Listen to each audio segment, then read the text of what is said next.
روزے کی حالت میں خدا نخواستہ اگر کوئی میاں بیوی آپس میں تعلق قائم کر بیٹھے تو پھر ان کے لیے کیا حکم ہے؟ عباس بھائی پہلے تو یہ افسوسناک ہے، مجھے خود ایسے فون آ رہے ہیں کہ وہ لوگ ایسی حرکت کر چکے. لا حول ولا انا للہ و انا الیہ راجعون. ایک مسلمان جو بڑی شدت سے انتظار کر رہا ہوتا ہے کہ رمضان کب آ رہا ہے، رمضان کب آ رہا ہے، چاند دیکھنے کے لیے کتنی کوششیں ہم نے کی. چاند نظر آنے کے بعد ایک مسلمان کا پورے مہینے کا پلان بن چکا ہوتا ہے کہ میں نے اب دن کو روزہ رکھنا ہے، رات کو تراویح پڑھنی ہے، قرآن کی تلاوت کرنی ہے، اذکار کرنے. تو یہ جو میاں بیوی کے تعلقات ہیں، اللہ تعالیٰ نے اس کی خاص اپنے فضل و کرم سے ہمیں رات کے وقت اجازت دے دی. الحمدللہ. پہلے یہ پابندی تھی. اچھا، پہلی قوموں کو اجازت نہیں تھی؟ پہلے قوموں کو پابندی تھی، اور ابتداء میں اسلام میں بھی یہ پابندی رہی. اوکے. اور پھر اللہ رب العزت نے اجازت دے دی کہ افطاری سے لے کر سحری تک کا جو درمیان کا وقت ہے، میاں بیوی اپنی فطری شہوت، اپنی خواہش کو پورا کر لیں.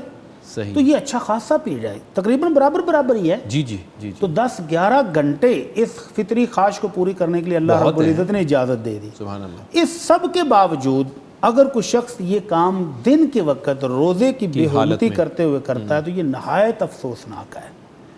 ایسا نہیں ہونا چاہیے. لیکن اگر کوئی انسان اپنی فطری خواہش اس پر غالب آ گئی، جی بالکل، سفر پر گیا ہوا تھا، واپس آیا، نہیں برداشت ہو پایا، یہ کر گزرا یا ذہن میں نہیں رہا، کوئی بے خیالی ہو گئی، بھول گئے، تو یہ اس کا پھر جرمانہ بہت سخت ہے.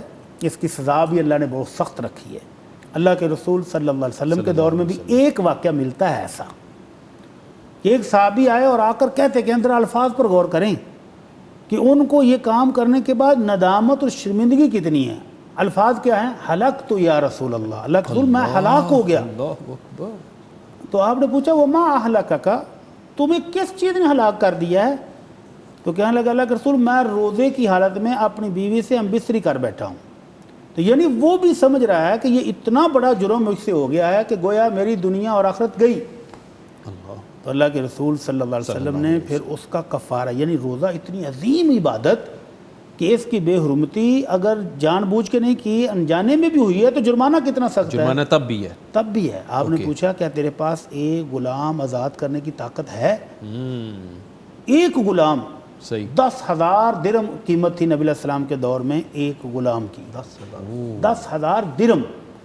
اور ایک درہم جو ہے یہ تقریباً 3 گرام چاندی کا ہوتا ہے. تو 10,000 مین 3 کلو چاندی. 3 کلو چاندی کی قیمت ابھی اس دور میں بھی نکالیں تو اگر چاندی کلو کے حساب سے نکالیں گے تو یہ لاکھوں روپے بنیں گے. جی. تو وہ کہنے لگا اللہ کے نبی میرے پاس اتنی استطاعت تو نہیں کہ میں ایک غلام آزاد کر سکوں، غریب آدمی ہوں. تو جب یہ غلام نہیں آزاد کر سکا تو آپ نے فرمایا کہ کیا تمہارے پاس طاقت ہے کہ 2 مہینے مسلسل روزے رکھنے ہیں؟ رمضان کے بعد اس ایک روزے کا کفارہ 2 ماہ کے مسلسل روزے. مسلسل کا مطلب یہ ہے کہ اگر درمیان میں ایک ناغہ ہوا تو پھر 0 سے شروع. اوکے. صحیح. کہنے لگا اللہ کے نبی میرے سے تو یہ ہے جسمانی طاقت ہی نہیں ہے اتنی کہ میں 2 ماہ کے مسلسل روزے نہیں رکھ سکوں گا. وہ تو 3 ماہ ہو گئے نا، رمضان المبارک کے بھی پورے کرے گا. تو وہ جب اس پر بھی وہ طاقت نہیں رکھا تو پھر تیسرا آپشن بتایا. ہمارے ہاں بدقسمتی سے ہمارے معاشرے میں یہ تیسرا آپشن سب سے پہلے بتایا جاتا ہے. اچھا جی. تو لوگ اس کا پھر ناجائز فائدہ اٹھاتے ہیں، رمضان کی بے حرمتی کرتے ہیں اور 60 مسکینوں کو کھانا کھلا دیتے ہیں. 60. تو یہ ان کے لیے بڑا آسان ہے کہ ایک دیگ چاول پکوائے اور بانٹ دیے، لو جی کفارہ ہو گیا. تو یہ سزا ترتیب وار ہے. سب سے پہلے غلام آزاد کرے، لاکھوں روپے لگیں گے. اگر وہ نہیں تو 2 مہینے کے روزے رکھے. اگر وہ نہیں رکھ پائے یا نہیں رکھ سکتا، کمزور ہے، لاچار ہے، تو پھر اس کے لیے ہے کہ وہ 60 مسکینوں کو کھانا کھلا دے. صحیح. تو 60 مسکینوں کی ترتیب سب سے پہلے نہیں ہے. ہمارے ہاں فتوے میں دیتے ہوئے لوگ ایک دوسرے کو بتا دیں یار تم 60 مسکینوں کو کھانا کھلا دو بس ٹھیک ہے. ایسا نہیں ہے. یہ تیسرا اور آخری آپشن ہے جب پہلے 2 نہیں کر پائے، تاکہ اس کو آئندہ ساری زندگی احساس رہے، یاد رہے کہ یہ روزہ عبادت ہے. اور اس میں ایک بات اور بھی، کیا؟ کہ یہ خالی مرد پر نہیں ہے.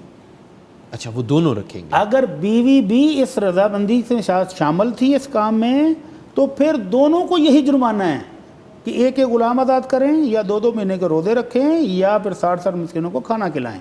اور اگر بیوی مجبور تھی، خامد نے مجبور کیا ہے، تو پھر اس اکیلے پر جرمانہ ہے. صحیح، تو یہ اتنی سخت سزا کیوں ہے کہ اللہ رب العزت کی وہ محبوب عبادت جس کا اجر و ثواب اس نے فرشتوں کو لکھنے کی اجازت بھی نہیں دی کہ میں خود دوں گا، خود اپنے پاس رکھا. اس کی جب بے حرمتی کی ہے تو پھر سزا بھی بہت سخت دی ہے. اللہ اکبر، اللہ اکبر.